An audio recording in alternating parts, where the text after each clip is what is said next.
Well, good evening, everyone. It's my very great pleasure to welcome you here to the Wheeler Centre tonight for this very special event, the Stella Prize in Conversation. I'll introduce our guests. On my left, Emily Bitto has a Master's in Literature and a PhD in Creative Writing from the University of Melbourne. Her debut novel, The Strays, was shortlisted for the Victorian Premier's Unpublished Manuscript Award in 2013, was published by Affirm Press in 2014, and was the 2015 winner of the Stella Prize. Please welcome Emily.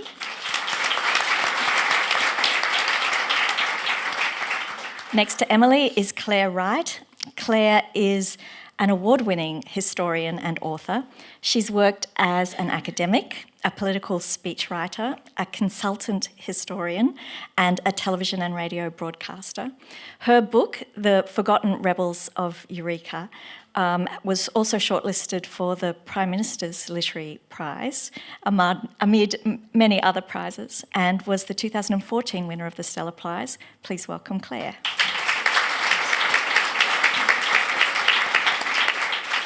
And our newest member of the Stella Club, Alexis Wright, is an author and essayist who writes both fiction and non-fiction. She writes widely on Indigenous rights, and her novel Carpentaria was the winner of the 2007 Miles Franklin Award. She currently holds the Boisbouvier Chair in Australian Literature at the University of Melbourne and has also organised 2 successful Indigenous constitutional conventions in Central Australia. And last Thursday, her fantastic collective memoir Tracker was named the 2018 Stella Prize winner. Please welcome Alexis.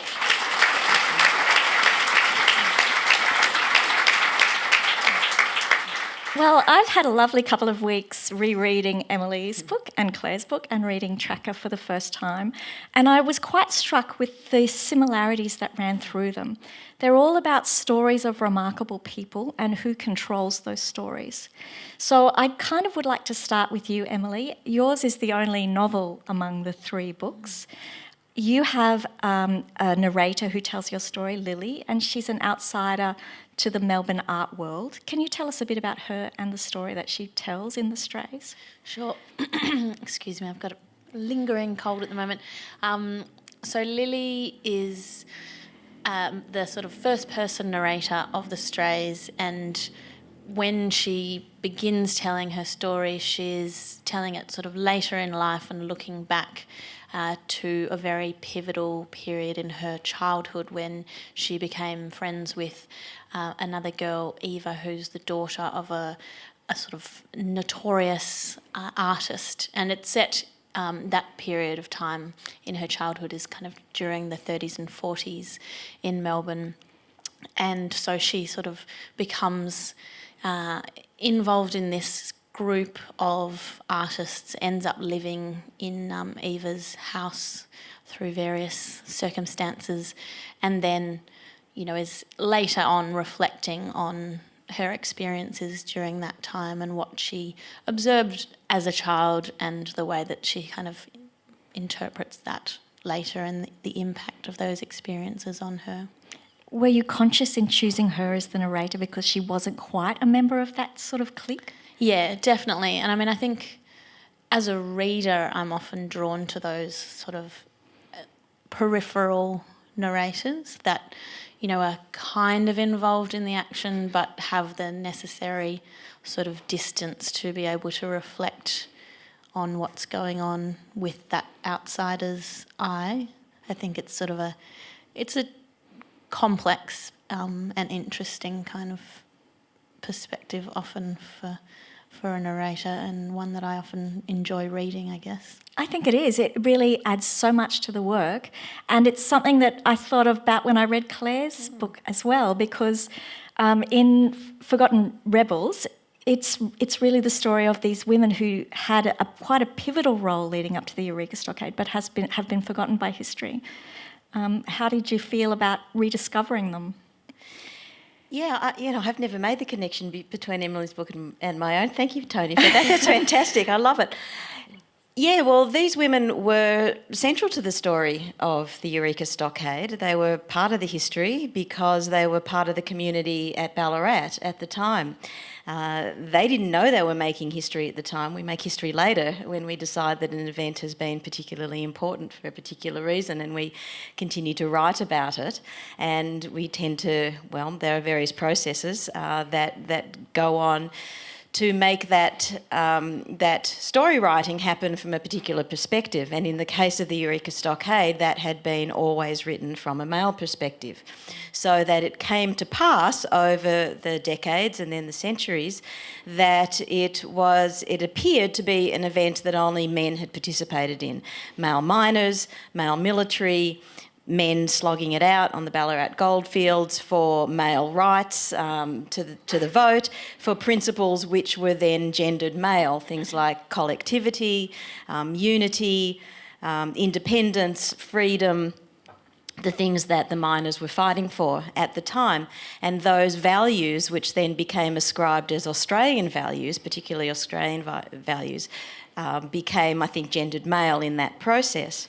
So what I did was to go back to the sources, to go back to the ground floor to see whether that was actually true, the way that story had come down to us.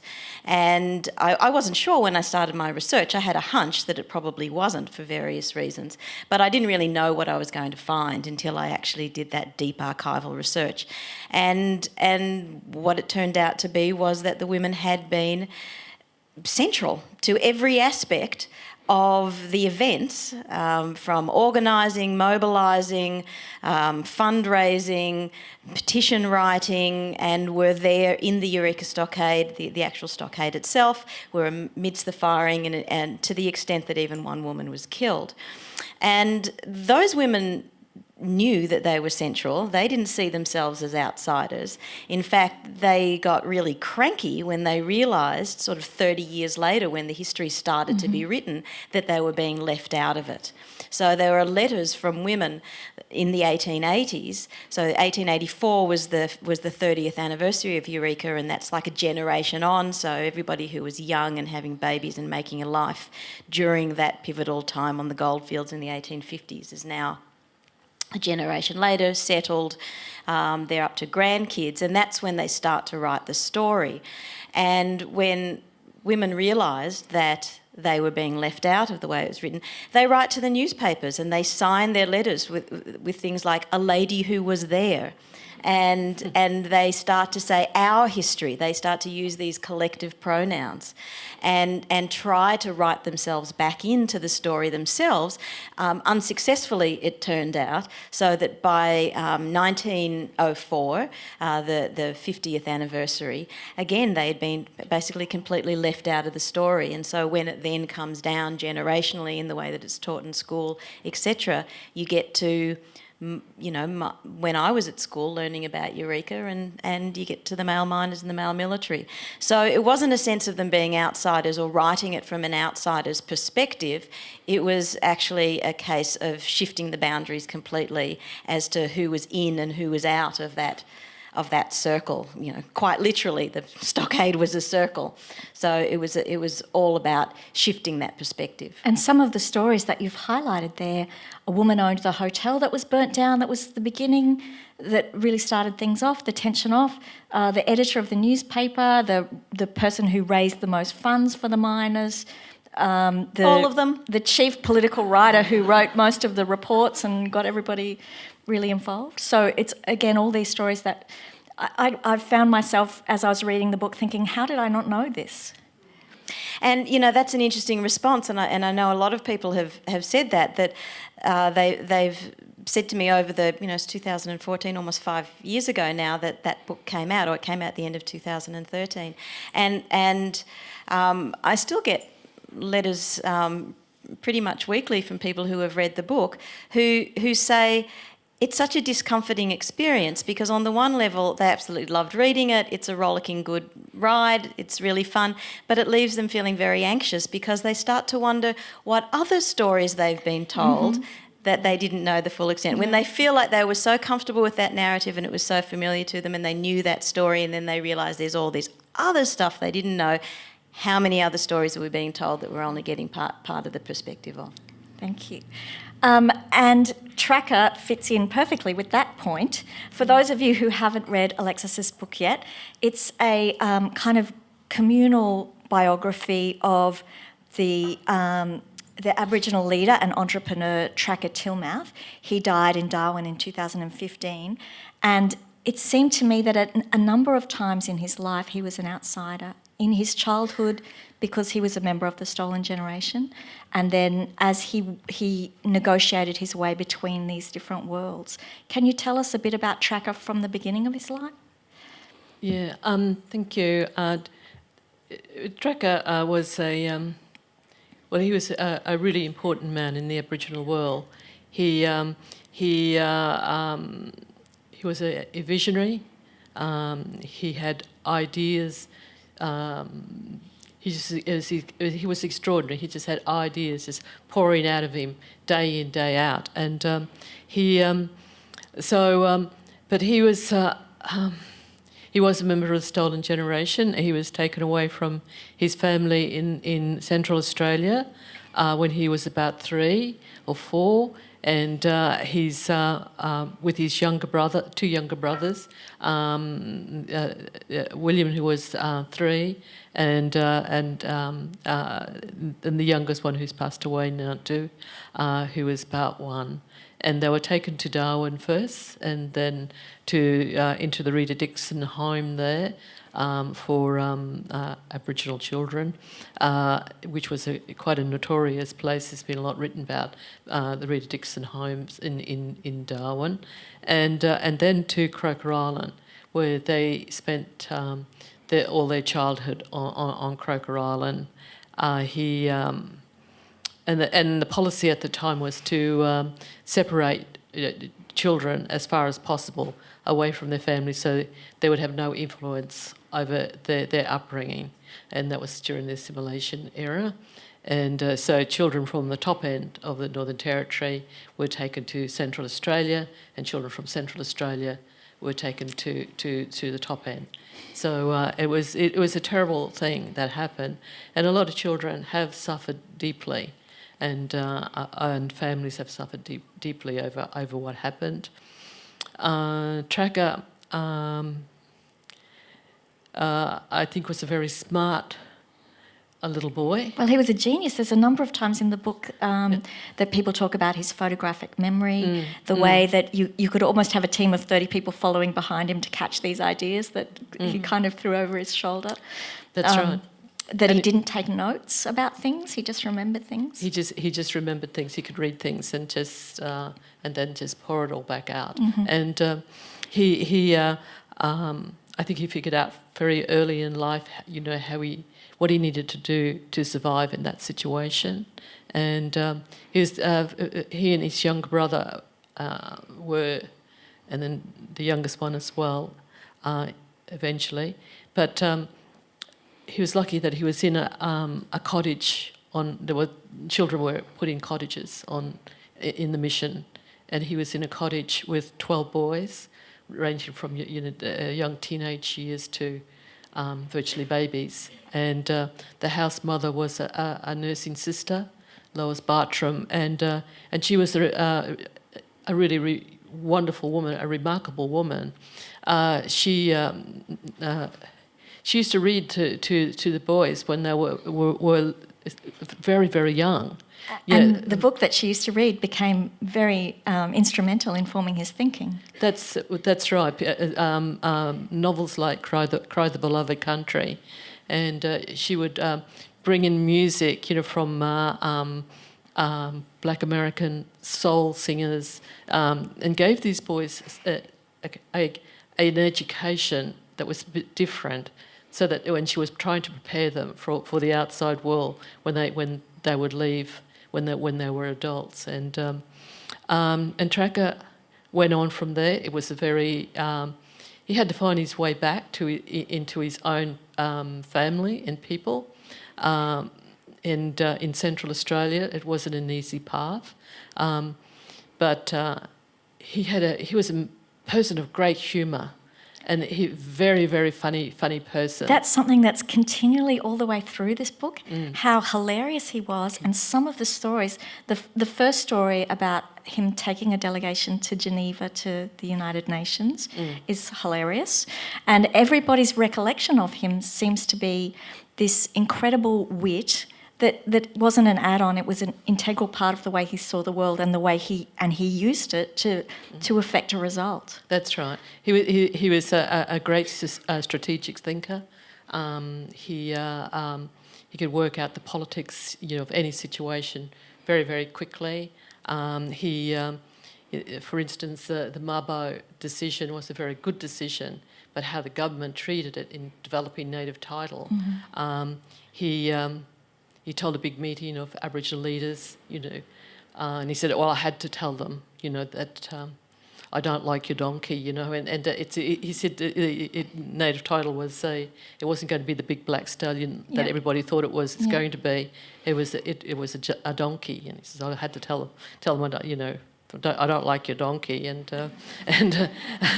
the government and he called himself the human sewer rat because he knew all the corridors in Parliament House in Canberra like the back of his hand. It's an amazing section about him walking around Parliament House with the confidence of someone who lived there pretty much, finding his way into people's offices and just saying g'day to them, and how that all worked to further his aims. That's right. He made sure that he got into any door in this country, from the bottom to, from the top to the bottom, to articulate an Aboriginal position. It's 600 pages and it's about 50 individual sources that you spoke to. For what gave you the idea in the first place that this was going to be something that you could make a remarkable book out of, this story? Well, Tracker was a remarkable man. And if he was here, he would just say, "Oh, that's all right for the first volume." So he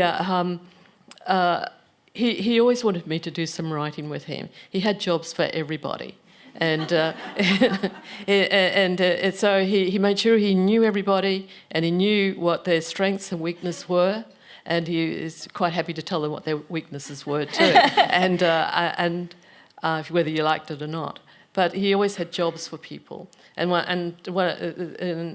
his job for me was often wanting me to write something for him, particularly a feature essay, which he would like to have done the next day, and to criticise something stupid that the Northern Territory government had done, or the federal government had done, or some government minister or some Aboriginal leader, and but he wasn't. But he was a really busy person, Tracker. He had a lot going on. He was helping people all over the country on huge issues. A lot of the issues that we're dealing with are not small issues. They're big issues. They're enormous. And how we do it, I don't know. But we take on those struggles. And Tracker was involved in a lot of that. And so he wasn't the person to sit around and say, well, this is what I want to say.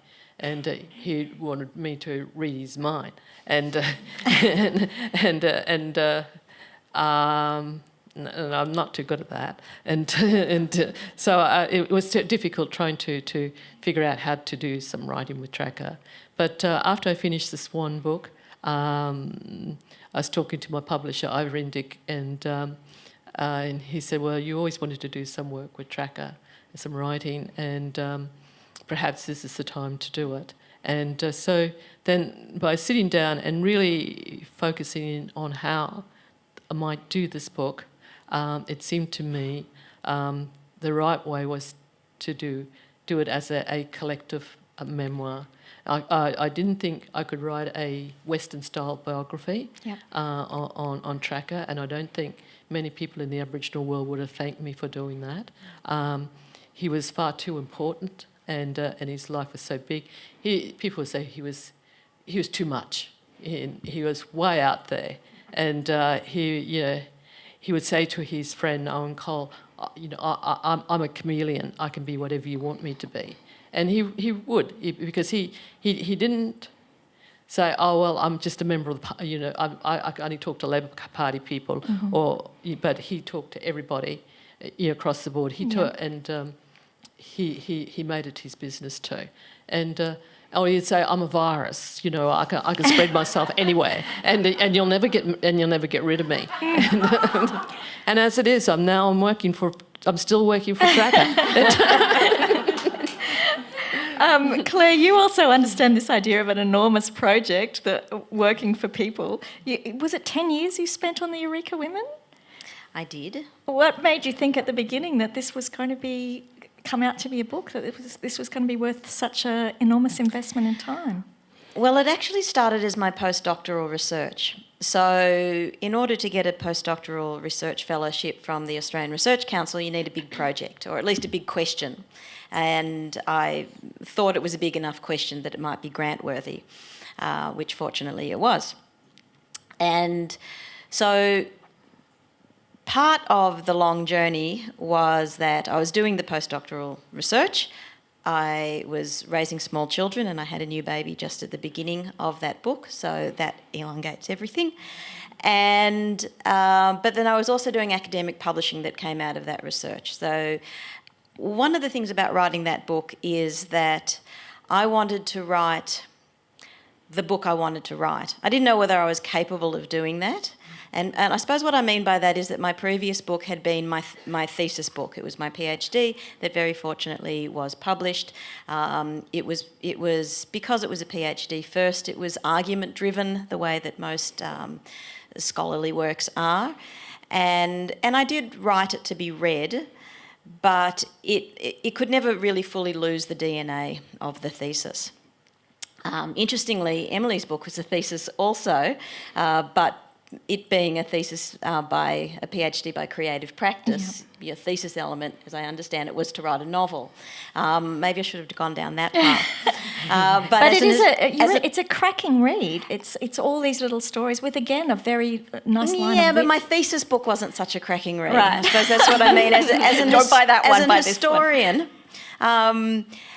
you're beholden to the truth. And so you can't make shit up even when you want to, because it would make the story seem better, or because there's great holes in your narrative. You can track a narrative arc, but then you just realise that you got to about here in the arc, and then it's a great gulf, and you've got no bridge over it because you've got no facts to get you from there to there. So what do you do with that?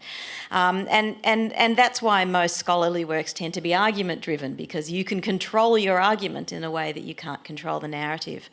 But I did that kind of scholarly publishing out of the Eureka material.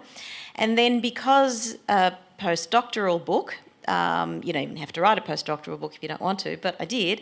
And I really wanted to write a book for a very broad general readership. And I wanted it to be, I'm not so sure whether I thought of it as literary non-fiction.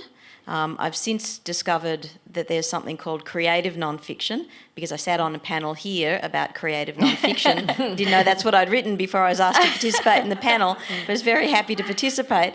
So, there are genres that I can see that it fits into now, but really what I knew that I wanted to do was write this very driving narrative, but still staying within the facts. But I wanted to stretch my creative wings. And as I say, I wasn't sure whether I was going to be able to do that or not, but I knew that I wanted to take risks with my writing, I think, and I wasn't writing for the academy.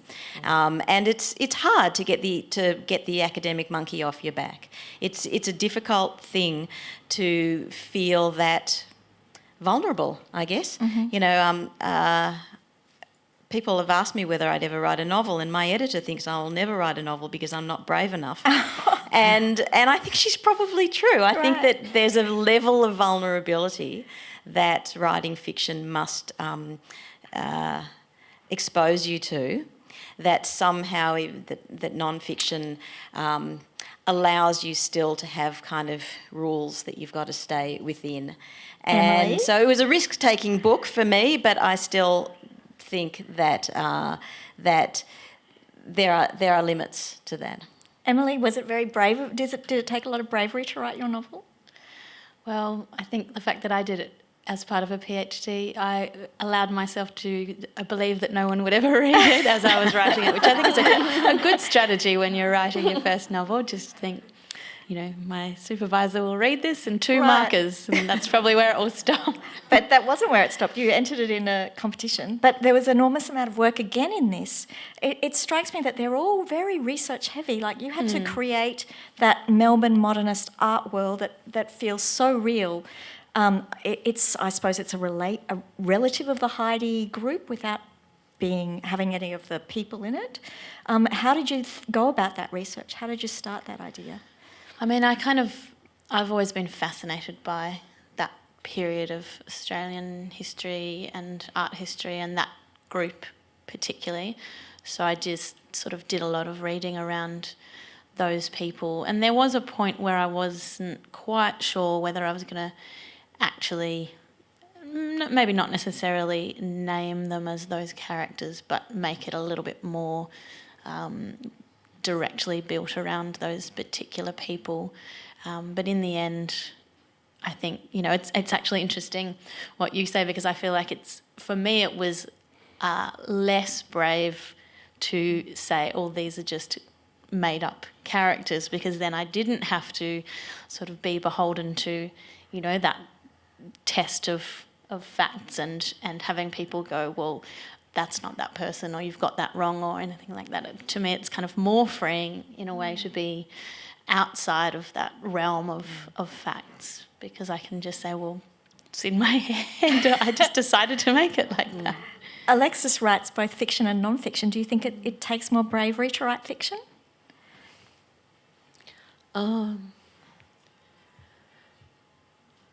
Well, I like writing fiction, and I don't know if it's more being braver or anything, but it is a test, and it is a challenge,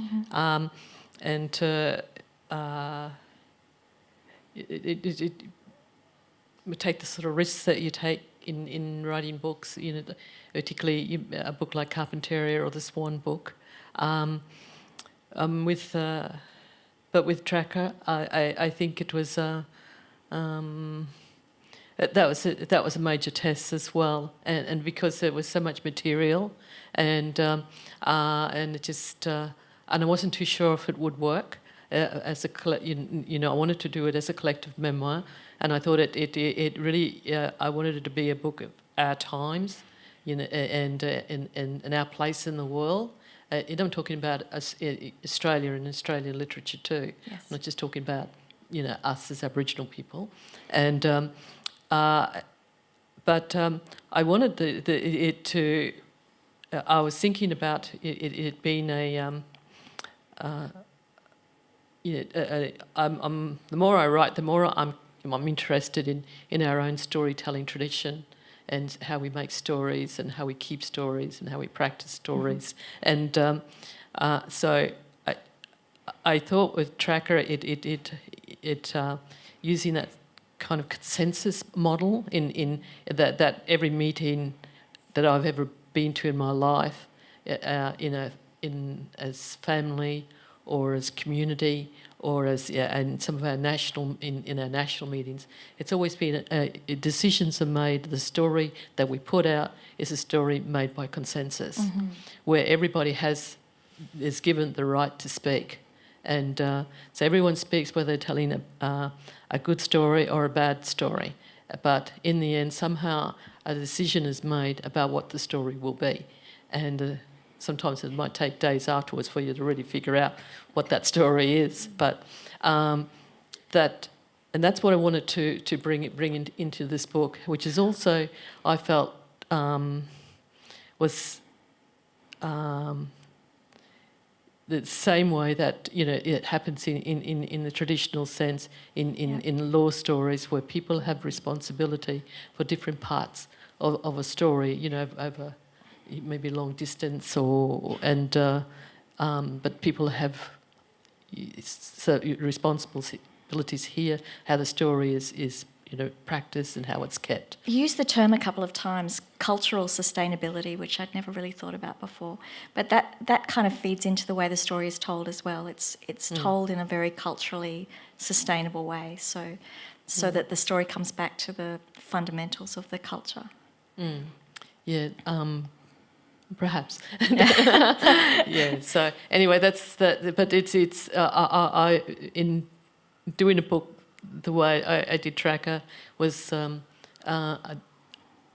it had its difficulties. I think each book has its difficulties, but it has its difficulties because I wanted also to be, as authentic as I possibly could to the way the different contributors spoke.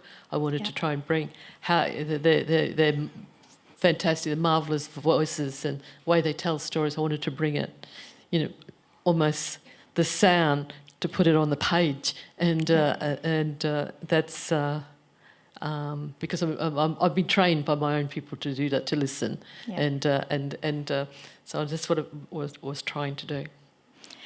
Well, this is the 6th anniversary now of the Stella Prize, since it was first awarded back in 2013 to Carrie Tiffany's Mateship with Birds. Emily, winning for your debut novel, that must have been an enormous thrill. What effect has that had on your writing career?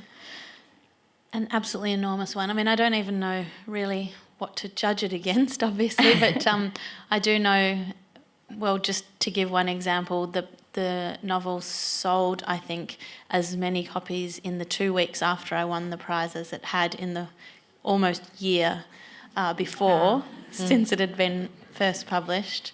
And that's a massive thing, just in terms of, as we all know, the amount that particularly novelists and debut novelists make from their books is very minuscule most of the time. And just, to have that validation was a huge boost to my confidence. It's meant that I've been able to sell the rights to the publication of the book overseas. It's just been huge. Does it still matter, Clare? Does the Stella Prize still matter, or are we getting to the point where we're beyond needing it? Oh no, I can't see a day when we'll be beyond that point. The idea of quotas and all of those kinds of aspects of positive discrimination and where you might situate this within kind of gender arguments, which obviously were part of why the Stella Prize was created in the first place. I think all those are all incredibly important forward movements, and the Stella Prize is a movement. I mean, that's the thing about it, is it's not just a prize. It actually is a kind of a movement. And I think the thing about quotas and positive discrimination is that they perceive a point in time where things will have equalised, where it'll even out and you no longer will need to have those kinds of levers to pull on society. But there was a recent study that came out that showed that for us to have perfect gender equality in the Western world, it's going, in terms of economic, political, cultural, 50-50, is going to be about another 275 years. And those are, I don't know who crunched those numbers, but that's the empiricists' point of view. But I just think that what this... It's a lot of Stella Prizes. We'll be here for the 281st Stella in Conversation. It's a lot of books. But I think that what the Stella Prize has given the Australian literary landscape has been more than just a redressive move. I think that it's actually injected the literary community with an enormous amount of positive energy, celebration.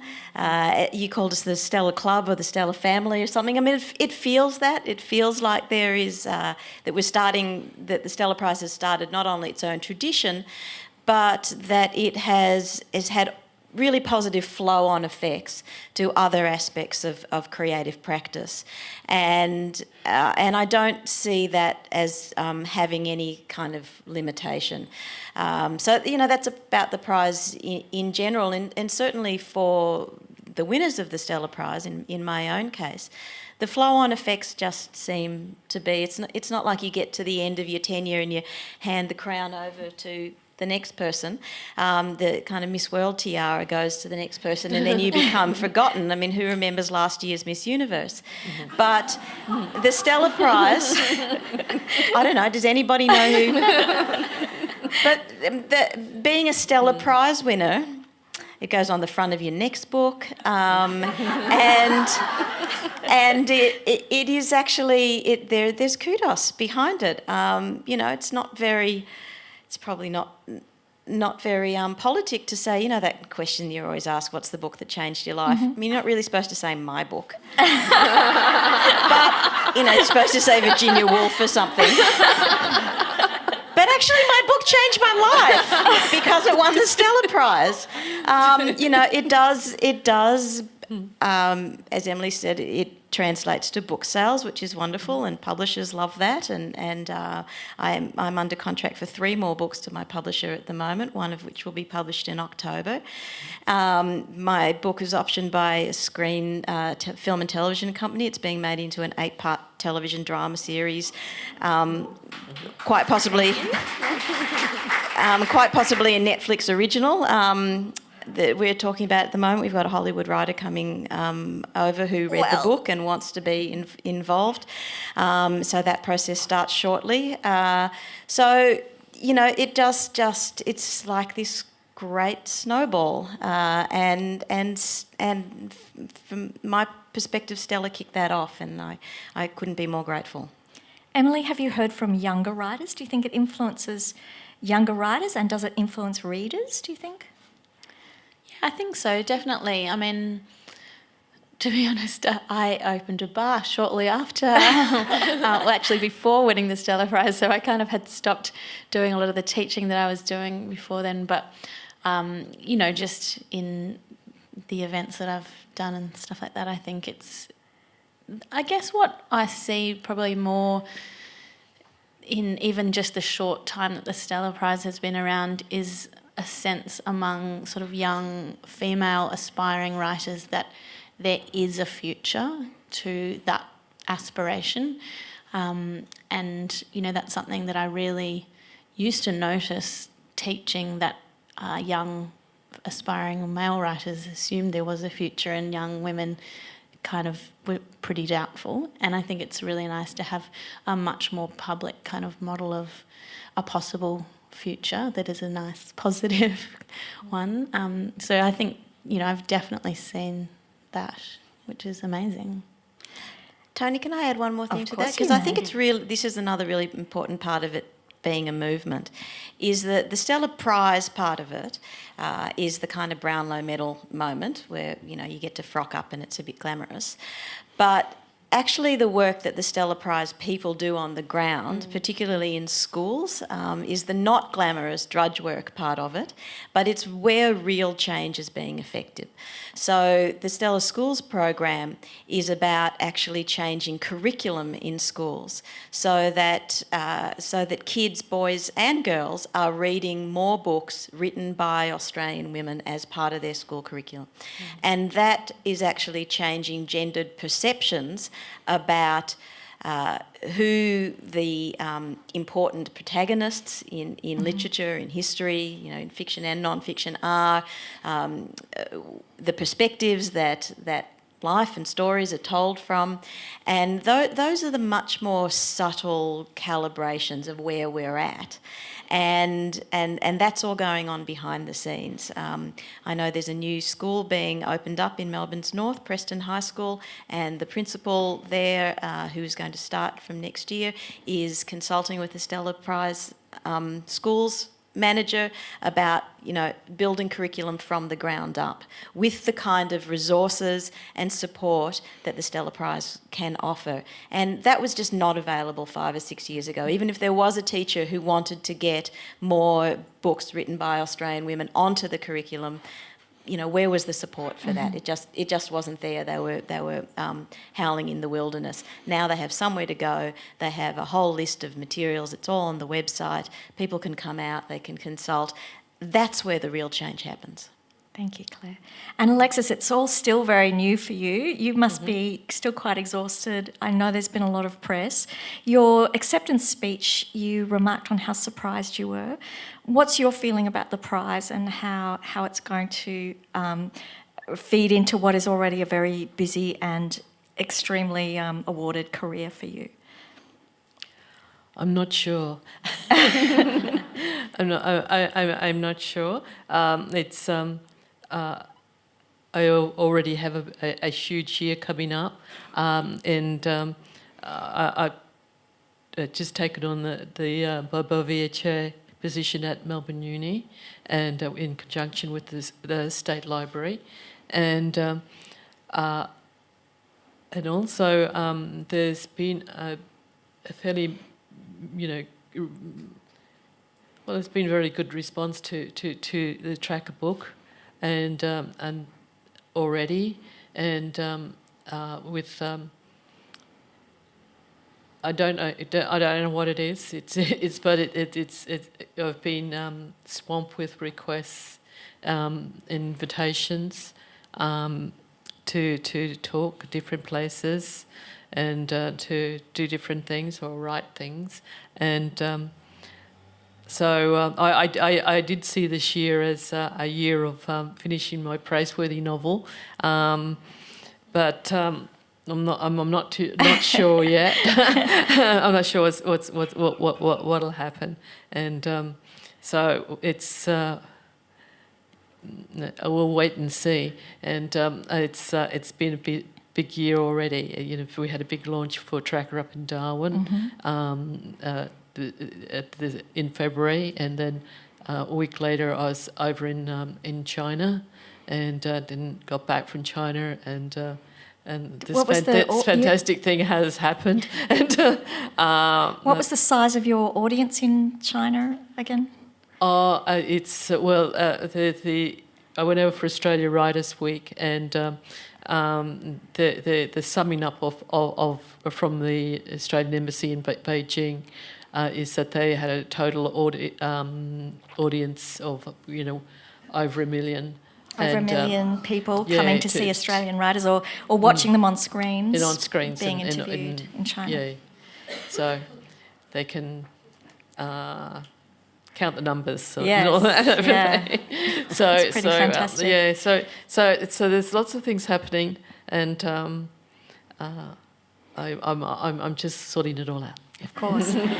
Well, we are going to stop now and give you a chance to ask some questions. If you would like to ask this Stella team any questions about their books or the prize in general. At the end of that, we have the team from Hill of Content down the back who would love to sell you any one or all, preferably, of these fantastic books. And the Stellarites, Stellarisians would love to sign them for you. But right now, we'll see if you have any questions. There are ushers on each side with microphones, so just put up your hand if you do have something. Hi there. Thanks, everyone. I'm just about to start chipping away at the Stella shortlist. I was wondering if you had any hot tips or overarching themes or trends that you've noticed this year? Whoever wants to catch it. Well, I have just read the shortlist, and I can tell you it's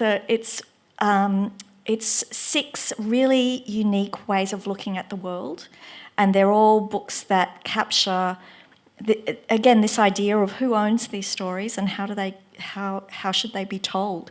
What was your feeling, Alexis, on the rest of the shortlist? Well, they are 6 very different books. I think they're all worthy. They're all should be read. And yes. They're all good books, and they got to the shortlist in the Stella, and it's not easy to be on a shortlist in any literary prize in the country. So they're all good books and should be read. Thank you. We're glad that you're going to start at the beginning and do the whole shortlist. Thank you for that. I just had a question for anyone on the panel about your writing process, because it just sounds, from what you've said, it's very immersive. and you're often immersed in what you're doing and in these other worlds. And I'm just wondering how, when you come to the end of the project, how you let go of it, or do you miss it, or do you want to let go of it, or do you wish you were still doing it? How about you, Emily? How about the Trenthams, when you let them go? What happened? How did you feel? I mean, luckily for me, I got to talk about them a lot after that. They're not really gone. But, I mean, I think when you create any characters, they're always going to be sort of there, lingering in the background. But I think for me part of what I like about being a writer is the kind of cyclic nature of it, and I'm someone that kind of gets a bit restless and bored easily, so I like the fact that, just listening to Alexis talking about this phase of doing a lot of events and talking and things, and I was thinking, I'm glad I'm kind of out of that phase and I'm in the sort of writing a second novel, which is very solitary, and it's nice to be reminded that is one phase and then that finishes and you go into a different phase. And so for me, that it's kind of remembering to enjoy that, exactly what you said, immersing in whichever phase it is, and then remembering that there's another completely opposite phase afterwards. Yeah, I don't know about you guys. I've got two responses to that. One is that my characters have never gone away, partly because I'm doing this screen adaptation at the moment, but the fun bit of that is because it's going to be a drama series, not a documentary, I get to make shit up now.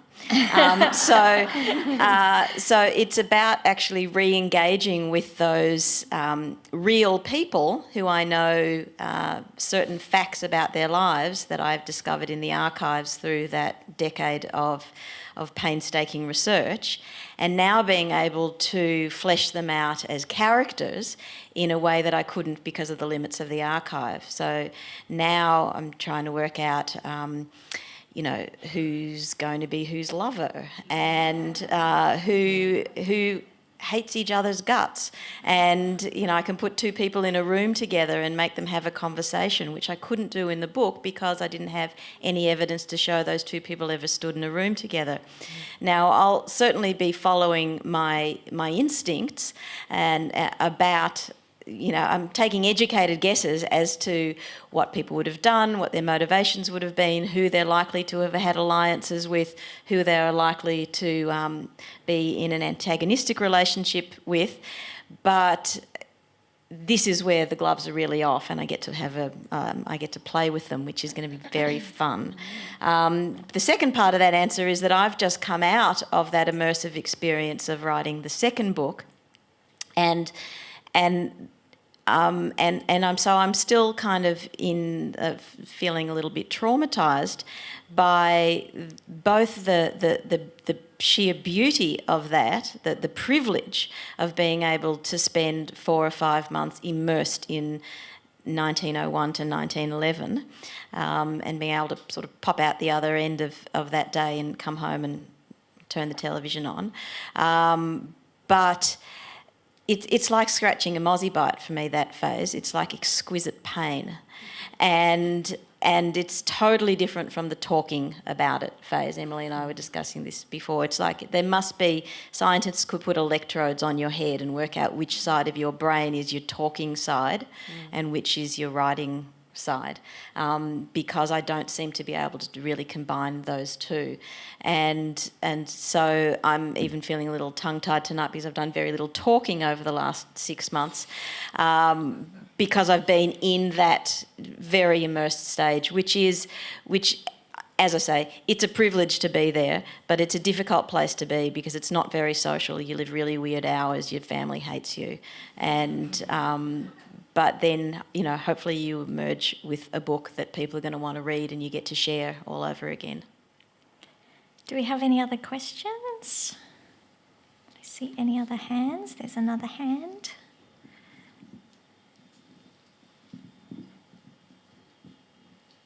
Just wondering, Claire, what's the next historical event to challenge? oh my God, you've got to challenge every historical event. So, I think the thing about history that I love is that it's all about asking questions. And this is why I like talking to school kids as well, is just to encourage them to ask questions. And what I love about history is that you don't know what the next batch of history is going to be. You don't know what the next generation of historians is going to uncover, because the archive doesn't change, but the questions that you ask of the archive changes. So a hint of your next book then? So I can tell you about what my next book is, but I can't tell you what other histories are going to be challenged by other historians. So what I'm basically doing now is turning the Eureka book into a trilogy, which is about the material heritage of Australian democracy. So the Eureka book turns on a flag that was made by a group of people to express the fact that they needed to be counted in this new land, this new polity that these immigrants had come over to. They were politically disenfranchised, and they claimed the right to have a role in government and have a say.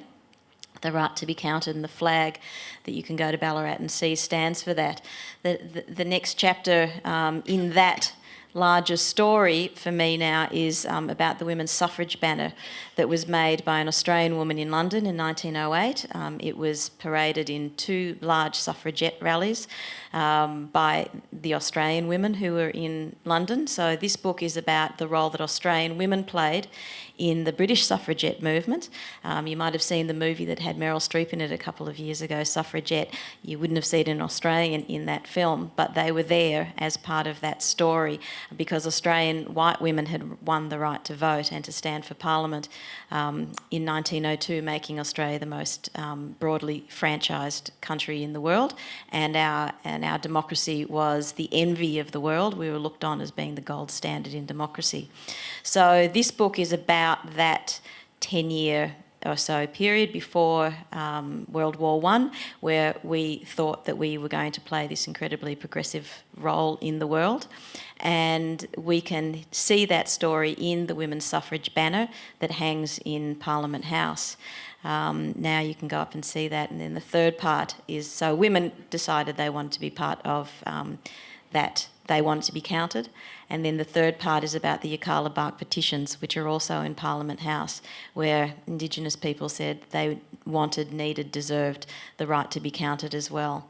So I'm going to be moving into territory that I haven't been part of before to tell that story, and I may just be knocking on Alexis's door to talk about some of the ways in which writing consensual, collective non-fiction might happen. Thank you. Any other questions? We've got one down the front here. Can you see? Thank you. This is for Alexis. I can see that you're all pointing to this rather strange life that you have to lead. That is, you have to be able to put aside time to concentrate on being a writer. And now, particularly in your case, having been a writer and received these awards, you become even more, you have to be a public figure as well. And particularly in your case, you have to represent a whole culture that we don't know. So what difficulties do you find trying to cope with that duality? A lot of difficulty because I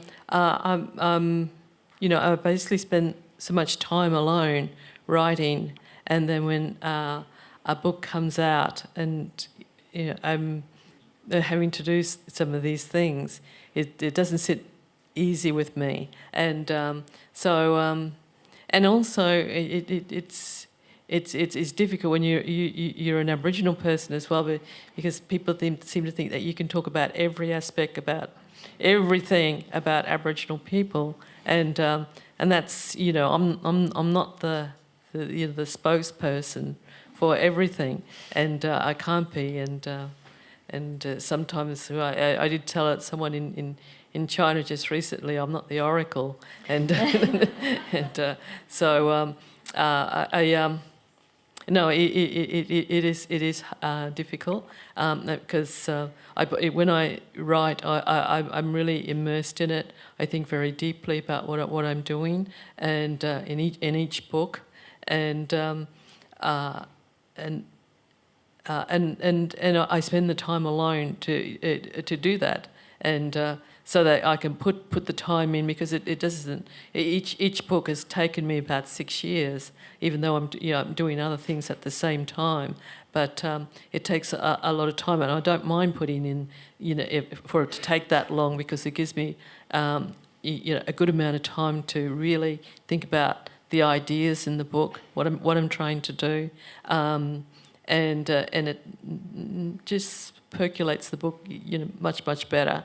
If you put you allow time to write and to develop a book. And this is what I found in China, that there's now a whole area is very popular of online publishing, and writers are paid to write online, and that they're writing, they're putting out stuff every week, and very quickly, and some of the people I spoke to were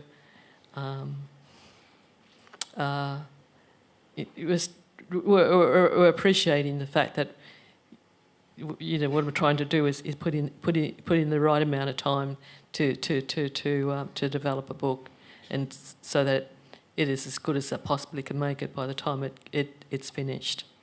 So then you put out and to talk about the book, and that's hard. I'm getting much better at talking about Tracker.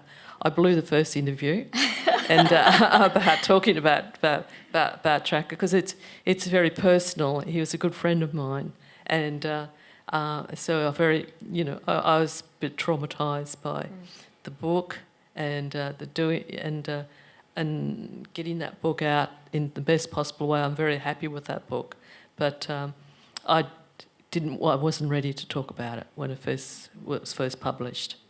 So, thanks.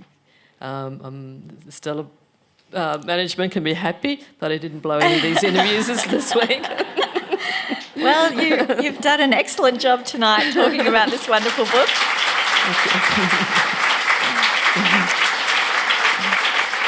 I could certainly go on listening to you three all night, but we have to finish there. You don't have to finish with these books, though, because the people from Hill of Content down the back would love to sell you them. And you know what? Mother's Day is coming up. Your mum would love one too. And these three women will be happy to sign them for you. And I'd just like you to join with me in thanking them. Thanks.